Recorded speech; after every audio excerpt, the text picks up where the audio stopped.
നമസ്കാരം. മലയാളി വാർത്ത ഇൻസൈഡിലേക്ക് സ്വാഗതം. പിണറായി ശിങ്കിടികൾക്കെല്ലാം മുൻപോട്ട് കാത്തിരിക്കുന്നത് പാതാളക്കുഴിയും നരക തുല്യമായ മുന്നോട്ടു പോക്കുമാണ്. 10 വർഷക്കാലം CM ഓഫീസിന്റെ വളയം പിടിച്ച കൂട്ടർക്ക് ഇനി അങ്ങോട്ട് അന്വേഷണം വരുമോ, അറസ്റ്റ് ഉണ്ടാകുമോ എന്നുള്ള ഭയം. ഉറക്കം പോലുമില്ലാത്ത ഉദ്യോഗസ്ഥരുടെ ഒരു നീണ്ട പട്ടിക തന്നെയുണ്ട്. ചില അഴിമതികൾക്ക് കണ്ണടച്ചു കൊടുത്തും ഒത്താശ ചെയ്തും കിട്ടിയ ഗ്യാപ്പിൽ അഴിമതി നടത്തിയും മതിച്ചു പുളച്ച കുറെ എണ്ണമുണ്ട്. കഴിഞ്ഞ ദിവസം ചീഫ് സെക്രട്ടറി ജയതിലക് വിരമിച്ചു. പ്രശാന്ത് IAS ജയതിലകിനെ വാരി അലക്കി ഒരു കുറിപ്പ് പങ്കുവച്ചിരുന്നു. അതിനുശേഷം ചർച്ചയായിക്കൊണ്ടിരിക്കുന്നത് പിണറായി ശിങ്കിടികളായ ഉദ്യോഗസ്ഥരുടെ ഇപ്പോഴത്തെ അവസ്ഥയാണ്. പുതിയ സർക്കാരും അടുപ്പിക്കുന്നില്ല. പിണറായി സങ്കേതത്തിലേക്ക് ചേക്കേറാൻ നോക്കിയാൽ പണ്ടത്തെ പവർ ക്യാപ്റ്റനില്ല. കേസും കൂട്ടവും വന്നാൽ ഈ ഉദ്യോഗസ്ഥരുടെ കാലുവാരി പിണറായി ഓടി രക്ഷപ്പെടും. അല്ലെങ്കിൽ തന്നെ മകളുടെ മാസപ്പടി കേസിൽ കുടുംബത്തോടെ അകത്ത് കിടക്കുമോ എന്നുള്ള ഭയമാണ് പിണറായിയെ വേട്ടയാടുന്നത്. അപ്പോഴാണ് ഇനിയിപ്പോൾ കൂടെ നിന്ന ഉദ്യോഗസ്ഥരെ രക്ഷിക്കാൻ നടക്കുന്നത്. സ്വന്തം തടി തപ്പുക എന്ന ഒരൊറ്റ ലക്ഷ്യം മാത്രമേ പിണറായിക്ക് ഇനി മുൻപോട്ടുള്ളൂ. കഴിഞ്ഞ 10 വർഷത്തെ പിണറായി ഭരണത്തിൽ മതിച്ചു പുളച്ചവരിൽ പ്രധാനികൾ KM Abraham, Jayathilak, P Sasi, ADGP MR Ajith Kumar, അങ്ങനെ നീളുന്ന ഒരു പട്ടികയുണ്ട്. KM എബ്രഹാം ഭരണം മാറിയതോടെ കിഫ്ബി ചെയർമാൻ സ്ഥാനം രാജിവെച്ച് ഓടിപ്പോകുകയായിരുന്നു. കാരണം പണി വരുന്നുണ്ട് എന്ന് KM എബ്രഹാമിന് അറിയാം. പിണറായി വിജയന്റെ ഏറ്റവും വിശ്വസ്തനായ ഉദ്യോഗസ്ഥനായിരുന്നു എബ്രഹാം. 2018 ചീഫ് സെക്രട്ടറി പദത്തിൽ നിന്ന് വിരമിച്ച ശേഷം ലക്ഷങ്ങൾ ശമ്പളവും ഒപ്പം പെൻഷനും വാങ്ങുന്ന സർക്കാരിൽ നിർണായക സ്വാധീനമുള്ള ക്യാബിനറ്റ് റാങ്കുള്ള വ്യക്തിയായിരുന്നു KM എബ്രഹാം. ഓരോ വർഷവും ശമ്പള വർധനവും, അതും 10% വീതം വർധന ലഭിക്കുന്ന കേരളത്തിലെ അപൂർവം ചിലരിൽ ഒരാളായിരുന്നു എബ്രഹാം. 2016 ഓഗസ്റ്റ് 25-നാണ് KM എബ്രഹാം കിഫ്ബി CEO സ്ഥാനം ഏറ്റെടുക്കുന്നത്. അഴിമതിക്ക് കൂട്ടുപിടിക്കാൻ എബ്രഹാമിനെ അവിടെ കൊണ്ടിരുത്തിയതാണ് പിണറായി വിജയൻ എന്ന് അന്നേ ആക്ഷേപം ഉയർന്നതാണ്. ഇന്നിപ്പോൾ എബ്രഹാമിന് ഉറക്കമില്ല. കേസ് ഏത് വഴി വരുമെന്ന് അറിയാത്ത അവസ്ഥ. കിഫ്ബിയിൽ പിടിമുറുക്കി സർക്കാർ അന്വേഷണം പ്രഖ്യാപിച്ചാൽ എബ്രഹാമിന്റെ പരിപ്പിളകും. അഴിമതിയുടെ അയ്യരുകളിയായിരുന്നു എബ്രഹാമിന്റെ കാലത്ത് കിഫ്ബിയിൽ നടന്നത്. അഴിമതി, സ്വജനപക്ഷപാതം, പിൻവാതിൽ നിയമനം, ഇതെല്ലാം തകൃതിയായിരുന്നു. കിഫ്ബി അനുബന്ധ സ്ഥാപനമായ കിഫ്കോണിലും KM എബ്രഹാമിന്റെ നേതൃത്വത്തിൽ വ്യാപകമായ ബന്ധു നിയമനങ്ങളും പിൻവാതിൽ നിയമനങ്ങളും നടന്നതായി റിപ്പോർട്ടുണ്ട്. വിരമിച്ച ഉന്നത ഉദ്യോഗസ്ഥർക്ക് ലക്ഷങ്ങൾ ശമ്പളത്തിൽ കിഫ്ബിയിൽ പുനർനിയമനം നൽകിയെന്നും ആരോപണമുണ്ട്. അതായത് തന്റെ ശിങ്കിടികൾക്കും കുടുംബത്തിലുള്ളവരിലേക്കും സർക്കാർ ഖജനാവിൽ നിന്ന് ശമ്പളം ഒഴുക്കി കൊടുക്കാൻ വകയുണ്ടാക്കി കൊടുത്തു. തീർന്നില്ല സാമ്പത്തിക ക്രമക്കേടുകൾ. കിഫ്ബി വഴിയുള്ള ഫണ്ട് വിനിയോഗത്തിലും കരാറുകൾ അനുവദിക്കുന്നതിലും വൻ ക്രമക്കേടുകൾ നടന്നതായിട്ട് B അശോക് IAS അടക്കമുള്ളവർ ഉന്നയിച്ച ആരോപണങ്ങൾ ഇപ്പോഴും മുന്നിലുണ്ട്. മറ്റു വകുപ്പുകളിലെ കരാറുകാർക്ക് പണം നൽകാതെ കിഫ്ബി കരാറുകാർക്ക്, പ്രത്യേകിച്ച് ഊരാളുങ്കൽ സൊസൈറ്റിക്ക് വഴിവിട്ട് മുൻകൂറായി പണം റിലീസ് ചെയ്തു എന്നുള്ള ആരോപണങ്ങളുണ്ട്. പിണറായി വിജയൻ സർക്കാരിന്റെ കാലത്ത് ക്യാബിനറ്റ് റാങ്കോടെ മുഖ്യമന്ത്രിയുടെ ചീഫ് പ്രിൻസിപ്പൽ സെക്രട്ടറിയായും കിഫ്ബി CEOയായും ഇരുന്നുകൊണ്ട് KM എബ്രഹാം ഒരു സൂപ്പർ മുഖ്യമന്ത്രിയെ പോലെ ഭരണഘടന ബാഹ്യ അധികാര കേന്ദ്രമായി പ്രവർത്തിച്ചു എന്ന് വിമർശനം ഉയർന്നത്. പഴയൊരു കേസിൽ KM എബ്രഹാമിനെതിരെ ഹൈക്കോടതി CBI അന്വേഷണം പ്രഖ്യാപിച്ചതും കിഫ്ബിയുടെ മസാല ബോണ്ട് വിവാദങ്ങളും വലിയ ചർച്ചയായിരുന്നു. നിലവിലെ സാഹചര്യം, കേരളത്തിൽ ഭരണം മാറിയതോടെ ഇവർക്കെല്ലാവർക്കും അടികിട്ടി. VD സതീശൻ സർക്കാർ അധികാരത്തിൽ വരികയെ ചെയ്തതോടുകൂടി ഇവരുടെ അടപ്പ് തെറിച്ചിരിക്കുകയാണ്. 2026 മെയ് മാസത്തിൽ KM എബ്രഹാം കിഫ്ബി CEO സ്ഥാനം രാജിവെച്ച് ഓടിപ്പോയത് പുതിയ സർക്കാർ ഭരണമേറ്റെടുത്ത പേടിയിൽ തന്നെയാണ്. മുൻ സർക്കാരിന്റെ കാലത്ത് കിഫ്ബിയിൽ നടന്ന അഴിമതികൾ, വഴിവിട്ട പരസ്യ ചെലവുകൾ, പിൻവാതിൽ നിയമനങ്ങൾ എന്നിവയെക്കുറിച്ച് സമഗ്രമായ ഒരു വിജിലൻസ് അന്വേഷണം നടത്താൻ പുതിയ സർക്കാർ നിലവിൽ നീക്കങ്ങൾ ആരംഭിച്ചിട്ടുണ്ട്. ഈ അന്വേഷണം കൃത്യമായി മുന്നോട്ട് കൊണ്ടുപോകും ചെന്നിത്തല. പൂട്ടേണ്ടവരെയൊക്കെ പൂട്ടുകയും ചെയ്യും. KM എബ്രഹാം സംസ്ഥാന സർക്കാരിന്റെ രണ്ടാമനായാണ് പ്രവർത്തിച്ചത്. അതായത് പിണറായി വിജയൻ കഴിഞ്ഞാൽ അടുത്ത സൂപ്പർ പവറായിട്ട് അങ്ങ് പ്രവർത്തിച്ചു. കിഫ്ബി സർക്കാരിനേക്കാൾ ശക്തമായ സ്ഥാപനമായി മാറി. KM എബ്രഹാം സൂപ്പർ മുഖ്യമന്ത്രിയും ചമഞ്ഞു. 200 കോടിയുടെ നികുതി പണം തുടർഭരണം നേടാൻ ചെലവഴിച്ചു എന്ന വലിയ ആരോപണം നിലനിൽക്കുന്നുണ്ട്. തുടങ്ങിയ ആരോപണങ്ങളുടെ ഒരു നീണ്ട ലിസ്റ്റാണ് എബ്രഹാമിന്റെ തലയ്ക്ക് മുകളിൽ. ഉറപ്പായും അന്വേഷണമെന്ന് സർക്കാർ കട്ടായം പറയുന്നു. എബ്രഹാം നാട് നീളെ ഇപ്പോൾ ഓടുകയാണ്. പിണറായി വിജയന്റെ അതേ മാതൃകയായിരുന്നു എബ്രഹാമും പിന്തുടർന്നത്. അതായത് കുടുംബത്തോടെ കയറി കട്ടു. ഹൈക്കോടതി വരെ കാട്ടുകള്ളനെന്ന് എബ്രഹാമിനെ പച്ചയ്ക്ക് പറഞ്ഞത്. അങ്ങനെ ഒരുത്തൻ പിണറായിയുടെ ഒത്താശയോടെ സർക്കാർ തലപ്പത്ത് അഴിമതിയിൽ ആറാടി. UDF സർക്കാരിന് ആർജവമുണ്ടെങ്കിൽ പറഞ്ഞ വാക്ക് പാലിക്കണം. KM എബ്രഹാമിനെതിരെ അന്വേഷണം പ്രഖ്യാപിക്കണം. കിഫ്ബിയിലിരുന്ന് നടത്തിയ സകല തട്ടിപ്പും പുറത്തു കൊണ്ടുവരണം. എബ്രഹാം ഇപ്പോൾ ആ പേടിയിലാണ് മുന്നോട്ട് പോകുന്നത്. എപ്പോൾ വേണമെങ്കിലും പിടിക്കപ്പെടും എന്നുള്ള ഭയം അയാളെ വേട്ടയാടുന്നു.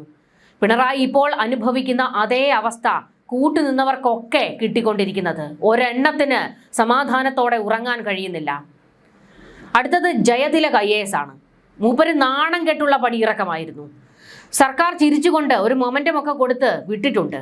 എന്നാൽ ഒപ്പമുണ്ടായിരുന്ന ഉദ്യോഗസ്ഥരുടെ പ്രാക്കും മേടിച്ചിട്ടാണ് ജയതിലക് പടിയിറങ്ങിയത്. ജയതിലകിനെ പൊളിച്ചടുക്കി പ്രശാന്ത് പങ്കുവച്ച കുറിപ്പിൽ ഒരു മുന്നറിയിപ്പുണ്ട്. അതാണ് ഏറ്റവും പ്രധാനപ്പെട്ടത്. ഭയത്തെ ഒരിക്കലും ബഹുമാനമായും ഭീരുക്കളുടെ മൗനത്തെ സമ്മതമായും പിടിക്കപ്പെടാതിരുന്നതിനെ വിശുദ്ധിയായും ആരും വ്യാഖ്യാനിക്കരുത്. സമയമെടുത്തിട്ടാണെങ്കിലും നിയമലംഘനങ്ങൾക്ക് നടപടി ഉണ്ടാകുക തന്നെ വേണം. ധർമ്മം പുനഃസ്ഥാപിക്കപ്പെടുക തന്നെ വേണം. ഈ വരികളിലുണ്ട് ജയതിലകിനെതിരെ പണി വരുന്നുണ്ട് എന്നുള്ള സൂചന. പിണറായി വിജയന്റെ ഓഫീസിൽ സൂപ്പർ മുഖ്യൻ കളിച്ച മറ്റൊരാളായിരുന്നു ജയതിലക്. പിണറായിയുടെ വലങ്കൈ എന്ന് പറയാം. ജയതിലകിന്റെയും KM എബ്രഹാമിന്റെയും കാലത്തെ നിയമനങ്ങൾ, വഴിവിട്ട നീക്കങ്ങൾ, ഇതിലെല്ലാം ഒരു അന്വേഷണവും പരിശോധനയും വേണമെന്ന് ഉദ്യോഗസ്ഥർ ഒരേ സ്വരത്തിൽ ആവശ്യപ്പെടുന്നത് തള്ളിക്കളയാൻ സർക്കാരിന് കഴിയില്ല. സത്യസന്ധരായ ഉദ്യോഗസ്ഥരെ വേട്ടയാടുന്നതിൽ ഹരം കണ്ടെത്തിയ ആളായിരുന്നു ജയതിലക്. പിണറായി വിജയന്റെ പൂർണ്ണ ഒത്താശ ഉണ്ടായിരുന്നത് കൊണ്ട് അഹങ്കാരത്തിന്റെ കൊടുമുടിയിലായിരുന്നു ഇവരൊക്കെ ഉണ്ടായിരുന്നത്. ജയതിലക് രാഷ്ട്രീയക്കാരുടെ ഒരു ദല്ലാളായി പ്രവർത്തിച്ചു എന്നുള്ള അങ്ങേ അറ്റത്തെ നാണം കെട്ട വാക്കാണ് ജയതിലക് കേട്ടുകൊണ്ടിരിക്കുന്നത്. സ്വന്തം കയ്യിലിരിപ്പ് കൊണ്ട് മേടിച്ചു കൂട്ടിയതാണ് ഇതൊക്കെ. ജയതിലകിന്റെ കാലത്ത് നടത്തിയ നിയമനങ്ങളെ കുറിച്ചൊക്കെ അന്വേഷണം ശക്തമാക്കണമെന്ന് IASകാർ തന്നെ പറയുമ്പോൾ പണി 18ന്റേത് കിട്ടാൻ പോകുന്നു എന്നുള്ളതാണ് സാരം. ഇവർക്കൊക്കെ പിണറായി 3.0 വരുമെന്ന വലിയ ആത്മവിശ്വാസമായിരുന്നു. അങ്ങനെയെങ്കിൽ വീണ്ടും അധികാരത്തിന്റെ ശീതളിമയിൽ മതിച്ചു പുളയ്ക്കാമെന്ന് സ്വപ്നം കണ്ടവർ. KM എബ്രഹാം കിഫ്ബി കസേരയിൽ നിന്ന് ഇറങ്ങുമ്പോൾ വിരമിക്കലിന് ശേഷം ആ കസേര നോക്കി വെള്ളമിറക്കിയ ആളാണ് ജയതിലക്. എന്നാൽ കിട്ടാൻ പോകുന്നത് ഇതുവരെ കാണിച്ചു കൂട്ടിയതിനുള്ള ഒന്നാം തരം ഗപ്പായിരിക്കുമെന്ന് പ്രശാന്ത് നല്ല ഒന്നാം തരം മുന്നറിയിപ്പ് കൊടുക്കുന്നത്. മറ്റൊരാളുണ്ട്. പോലീസ് മേധാവിയാണ് താൻ എന്ന് സ്വയം അങ്ങ് ധരിച്ച് അതേപോലെ പ്രവർത്തിച്ച ADGP MR അജിത് കുമാർ. പിണറായി വിജയന്റെ ശിങ്കിടി എന്ന ലേബൽ അജിത് കുമാറിന് ഒരു മുൾക്കിരീടമായി ഇപ്പോൾ മാറുന്നുണ്ട്. പുതിയ സർക്കാർ ബഹുദൂരം അജിത് കുമാറിനെ മാറ്റി നിർത്തുകയാണ് ചെയ്തുകൊണ്ടിരിക്കുന്നത്. ചെന്നിത്തല ആഭ്യന്തര വകുപ്പിലേക്ക് അടുപ്പിക്കാനോ അജിത്തിനെ വിശ്വാസത്തിലെടുക്കാനോ തയ്യാറാകുന്നില്ല. പിണറായി ഭരണകാലത്ത് ആഭ്യന്തരം കൈവെള്ളയിലിട്ട് അമ്മാനമാടിയ ആളാണ് അജിത് കുമാർ. ഇപ്പോൾ താഴെ തട്ടിലുള്ള ഉദ്യോഗസ്ഥർ വരെ എടുത്തിട്ട് തട്ടുന്നു. പിണറായി വിജയൻ വീണതോടെ നടുവും തല്ലി താഴേക്ക് വീണവരിൽ പ്രധാനി ADGP MR അജിത് കുമാർ ആണ്. ഇനി അങ്ങോട്ട് അജിത്തിന് അത്ര നല്ല കാലമല്ല എന്നുള്ളതാണ് ആഭ്യന്തരമന്ത്രി രമേശ് ചെന്നിത്തലയിൽ നൽകുന്ന സൂചന. പോലീസ് സേനയുടെ തലപ്പത്ത് വൻ അഴിച്ചുപണി നടത്തിയ ചെന്നിത്തല മുൻപ് ക്രമസമാധാന ചുമതല കൈയാളിയ അജിത് കുമാറിനെ മാറ്റി നിർത്തിയത് വലിയ ചർച്ചയായിരുന്നു. ഒരു കാലത്ത് പിണറായി സർക്കാരിന്റെ വിശ്വസ്തനായി പോലീസ് ആസ്ഥാനം ഭരിച്ചിരുന്ന അജിത് കുമാറിനെ പുതിയ അഴിച്ചുപണിയിൽ ഒരു പ്രധാന തസ്തികയിലും നിലനിർത്താൻ സർക്കാർ തയ്യാറായില്ല. ഈ പൂർണ്ണമായ മാറ്റി നിർത്തൽ അണിയറയിൽ വ്യക്തമായ ഒരു സന്ദേശമാണ് നൽകുന്നത്. മുൻപുയർന്ന ചില രക്ഷാപ്രവർത്തന വിവാദങ്ങളുമായി ബന്ധപ്പെട്ട് അജിത് കുമാറിനെതിരെ കടുത്ത അച്ചടക്ക നടപടികൾ വരാനിരിക്കുന്നു എന്നതിന്റെ സൂചന. ആലപ്പുഴയിൽ പിണറായി വിജയന്റെ ഒത്താശയോടെ നടന്ന ആ രക്ഷാപ്രവർത്തനമുണ്ടല്ലോ, ആ രക്ഷാപ്രവർത്തനത്തിന് പിന്നാലെ അന്വേഷണം വന്നപ്പോൾ അന്വേഷണം അട്ടിമറിക്കാൻ കളിച്ചവരിൽ പ്രധാനി MR അജിത് കുമാർ ആണെന്ന് ഷൗക്കത്ത് അലി നല്ല ഒന്നാം തരം റിപ്പോർട്ട് എഴുതി കോടതിയിൽ കൊണ്ട് കൊടുത്തിട്ടുണ്ട്. ഇതോടുകൂടി അജിത് കുമാറിന്റെ പിരിവെട്ടി നിൽക്കുകയാണ്. കാരണം ആ രക്ഷാപ്രവർത്തനത്തിൽ MR അജിത് കുമാർ ഗൂഢാലോചന നടത്തിയെന്നും റിപ്പോർട്ട് വെട്ടിത്തിരുത്തിയെന്നും ബോധ്യപ്പെട്ടു കഴിഞ്ഞാൽ തൊപ്പി ഉൾപ്പെടെ തെറിക്കുമെന്നുള്ള കാര്യത്തിൽ ഒരു സംശയവും വേണ്ട. ഇതുമാത്രമല്ല, സർവീസിൽ ഇരുന്നപ്പോൾ കുറച്ചധികം പോലീസുകാരെ വിരട്ടിയും മാറ്റി നിർത്തിയുമൊക്കെ സൂപ്പർ പോലീസ് കളിച്ച അജിത് കുമാറിന് ഇനി അങ്ങോട്ട് ഒട്ടും നല്ല നാളുകളായിരിക്കില്ല. പൂർണ്ണമായും അജിത് കുമാറിനെ മാറ്റി നിർത്തുന്ന ഒരു നിലപാട് സർക്കാരിന്റെ ഭാഗത്ത് നിന്ന്, ആഭ്യന്തര വകുപ്പിന്റെ ഭാഗത്ത് നിന്ന് ഉണ്ടാകും. രക്ഷാപ്രവർത്തന കേസിൽ അടപടലം MR അജിത് കുമാർ വീണാൽ പിന്നീട് ഒരു തിരിച്ചുവരവ് അജിത് കുമാറിന് ഉണ്ടാകില്ല. കാരണം കസേരയിൽ ഇരുന്ന കാലത്തെല്ലാം വിവാദങ്ങളിൽ നിരന്തരം ഉൾപ്പെട്ടിരുന്ന ആളാണ് MR അജിത് കുമാർ. ഇത് മാത്രമല്ല, ഈ MR അജിത് കുമാറൊക്കെ ഈ ഗൂഢാലോചനയിൽ, രക്ഷാപ്രവർത്തനത്തിന്റെ ഗൂഢാലോചനയിലുണ്ട് എന്ന് പറയുമ്പോൾ അത് നേരെ ചെല്ലുന്നത് P ശശിയിലേക്ക് കൂടിയാണ്. കാരണം P ശശിയുടെ ഒത്താശയോടെ നവകേരള യാത്ര നടന്ന സമയത്ത് KSU യൂത്ത് കോൺഗ്രസ്സുകാരെ തല്ലിച്ചതയ്ക്കാൻ വലിയ ഗൂഢാലോചനയൊക്കെ നടന്നിട്ടുണ്ട് എന്ന വലിയ ആരോപണമുണ്ട്. MR അജിത് കുമാറിനും P ശശിക്കുമൊക്കെ ഇതിൽ പങ്കുണ്ട് എന്നുള്ളതാണ് വലിയ ആരോപണം. ഇതൊക്കെ തെളിഞ്ഞു കഴിഞ്ഞാൽ പണി 18-ൻ്റെത് കിട്ടും. മറ്റൊന്ന്, പിണറായി വിജയന്റെ കാലത്ത് ഭരണം നടത്തിയിരുന്നവരിൽ പ്രധാനി P ശശിയായിരുന്നു. പിണറായി കാലത്ത് അങ്ങ് അഹങ്കാരത്തിന്റെ കൊടുമുടിയിൽ കയറിയ മറ്റൊരാളാണ് P ശശി. അതായത് പാർട്ടിക്കാരെ പോലും പിണറായിയിൽ നിന്ന് മാറ്റി നിർത്തിയ ഒരാൾ. CM ഓഫീസിൽ ആർക്കൊക്കെ അപ്പോയിന്റ്മെന്റ് കൊടുക്കണം, ആരൊക്കെ CM-നെ കാണണമെന്ന് തീരുമാനിച്ചിരുന്ന ഒരു പ്രധാനിയാണ് P ശശി. പാർട്ടിക്കാരിൽ നിന്ന് പോലും പിണറായി അകന്നു പോകാൻ കാരണക്കാരനായ ഒരേ ഒരാൾ. ആഭ്യന്തര വകുപ്പിലും മറ്റു വകുപ്പുകളിലും ശശിയുടെ ഇടപെടൽ അമിതമായ കൈകടത്തലായിരുന്നു.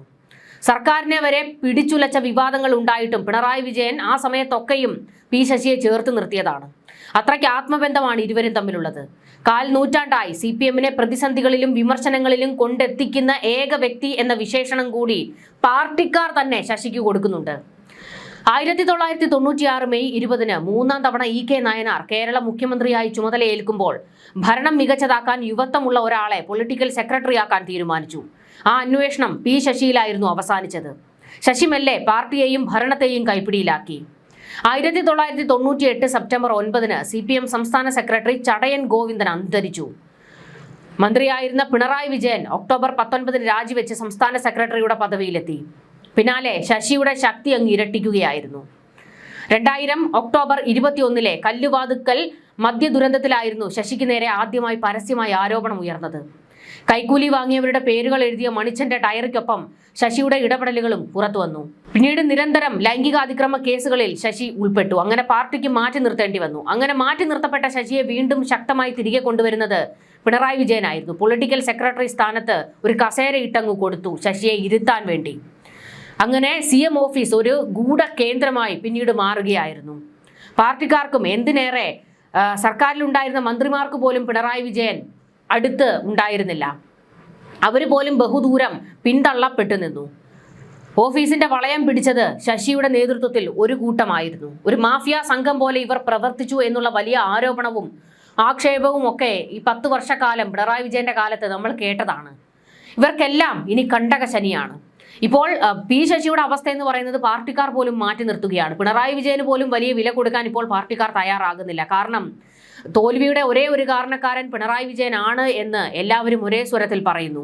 ഇതുകൂടാതെ പാർട്ടിയെ പ്രതിസന്ധിയിലേക്ക് കൊണ്ട് തള്ളിയിട്ടതിൽ P ശശിക്കൊക്കെ വളരെ വലിയ പങ്കാണെന്ന് പാർട്ടിക്കാർ പച്ചയ്ക്ക് പറയുന്നുണ്ട്. അതുകൊണ്ട് തന്നെ ശശിയെയൊക്കെ പരമാവധി ഒതുക്കാനുള്ള ഒരു നീക്കമാണ് CPM-ൽ ഇപ്പോൾ ശക്തമായിക്കൊണ്ടിരിക്കുന്നത്. പിണറായി വിജയനിൽ നിന്ന് അധികാരത്തിന്റെ കടിഞ്ഞാൺ തന്റെ കൈകളിലേക്ക് എത്തും എന്നൊക്കെ മനക്കോട്ട കെട്ടിയ ആളാണ് ശശി. പക്ഷേ 8-ന്റെ പണിയാണ് ശശിക്കും കിട്ടിയിരിക്കുന്നത്. അന്നത്തെ CM ഓഫീസിലെ ശിങ്കിടികളെ കുറിച്ചൊക്കെ കൃത്യമായ ഒരു അന്വേഷണവുമായി ഇപ്പോഴത്തെ സർക്കാർ മുൻപോട്ട് പോകുമ്പോൾ P ശശിക്കൊക്കെ അത് പണി തന്നെയാണ്.